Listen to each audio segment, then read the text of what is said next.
Hello students of the 9th grade, here we meet again. Today we are going to learn how to write letters of application. But what is a letter of application? When do we write letters of application and what do they consist of? What parts should be included when writing a letter of application? We should start with a formal greeting, then we have the introduction, we have the main body, and we have the conclusion. But what should we write in the formal greeting? You know that when writing letters of application, we can write these letters to someone we don't know or to someone who is in a higher position than us. So we need to be very formal, right? So what are some useful phrases we use in the greeting? Some of them are dear sir or madam, if we don't know the person who we are writing to, we don't know him or her personally, if he is a male or a female. Or we can say dear Mr. and Mrs. and their surname. So in this way, in both of these ways, we are trying to be formal. What do we use what do we write in the introduction? In the first paragraph, that is the introduction, we write our opening remarks and the reason of writing. So I'm writing this letter because, etc. Then we have the main body. It can consist of 2 or more paragraphs, and in these paragraphs, we write about our age, about our studies, experiences, qualifications, and our present job. Then we have the conclusion. In the conclusion, we write our closing remarks, and we have the closing, which should be very formal again, by saying yours sincerely or yours faithfully, etc. Now we are going to read a letter of application. It's a letter of application that Clara Byrne has written. So we are going to read the letter and we are going to try to find out together in which paragraph does Claire state her availability for an interview. So when is she available for the interview? State her reason of writing. So do you remember in which paragraph do we write the state or the reason, sorry, for writing our letter? Then we have describes her experience. Present her qualifications and describes her present qualities. Now we are going to read the letter together and find out in which paragraph does Claire shows each of the options below. Dear sir or madam, I want to ask for the position of wildlife biologist, which was advertised in the Daily Gazette on Monday, 24th November. I have a degree in zoology from the University of Glasgow and I have recently completed a master's degree in wildlife biology and conservation.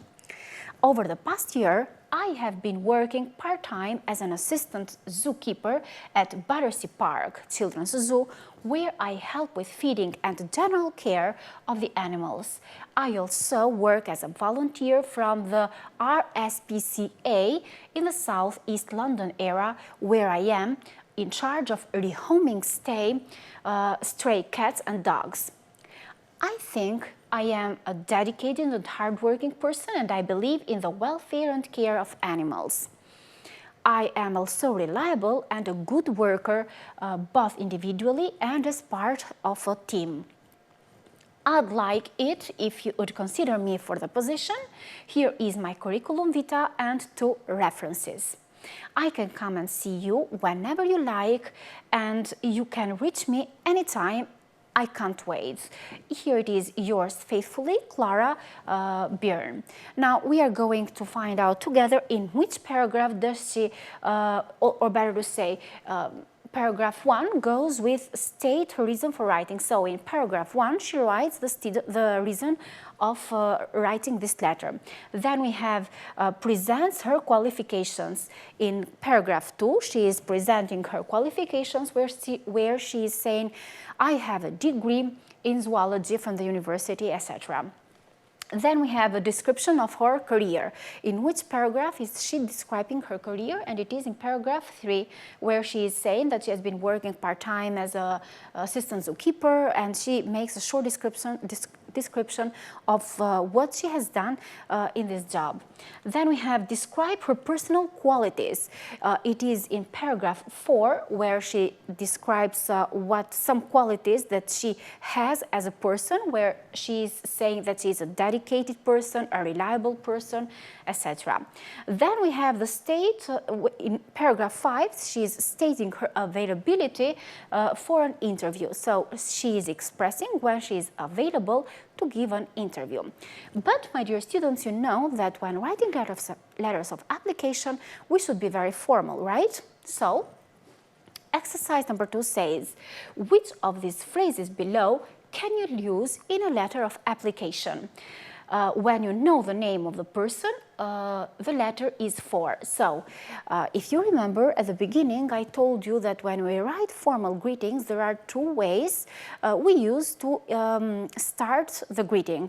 One way is when we know the person, and the other way was when we didn't know the person we are writing to. So, the options are Dear Mr. Smith, and the ending is yours sincerely and full name. Then you have Dear Sir or Madam, yours faithfully and full name. Dear Bobo, best wishes, first name. So in which of the opening and closing remark this person knows who is writing the letter to? And it is Dear Mr. Smith and yours sincerely, the full name, because as we said at the beginning, when writing formal greetings, we can start by saying Dear Sir or Madam if we don't know the person, and Dear Mr. or Mrs. when we know the person we are writing the letter to. When writing letters of application, we should be very formal, right? So here are some phrases used in our everyday life, and on the other side there are the phrases that are more formal, but they have the same meaning. So we are going to match the informal phrases to the formal ones. The first one are the phrases of everyday language are here is my, call me, I want to ask for, I'd like it if you, I think, I am. And on the other side, we have the formal phrases, which are I consider myself, please find enclosed, I'm interested in, I can be contacted by, I would be grateful, etc. Now let's match the phrases together. Here is my. So what do you think? Which phrase best describe or best fits this meaning? And it is B. Please find enclosed. For example, please find enclosed or attached my CV, for example. Call me. What is another phrase which is more formal, equal to call me? And it is D. I can be contacted, and you give the phone number. I want to ask for. So what is another formal phrase we use, and we can use it freely in our letter of application? It is C. I am interested in. Then we have I'd like it if you. What is the phrase that is more formal? It is E. I would be grateful if. The last one, I think I am, and the formal way of expressing this sentence is I consider myself, for example, a dedicated person. Now we are going to have again the letter of Claire, but now we are going to replace the informal phrases with the correct formal ones, because if you notice here, what Claire has written isn't so formal, right? So let's read it again quickly and try to replace the phrases with the correct ones. So, dear sir or madam, I want to ask for the position of wildlife biologist, which was advertised in the Daily Gazette on Monday, 24th November. So, we have the word here, the word in bold, I want to ask for. So, what is another word here that has got the same meaning, but it is more formal? And it is, I am writing to apply for. Let's go on. I have a degree in zoology from the University of Glasgow, and I have recently completed a master's degree in wildlife biology and conservation. Over the past year, I have been working part-time as an assistant zookeeper, at Battersea Park Children's Zoo, where I help with feeding and the general care of animals. I also work as a volunteer for the RSPCA in the southeast London area, where I am in charge of homing stray cats and dogs. Then we have in number 4, in the 4th paragraph, we have another phrase that is in bold.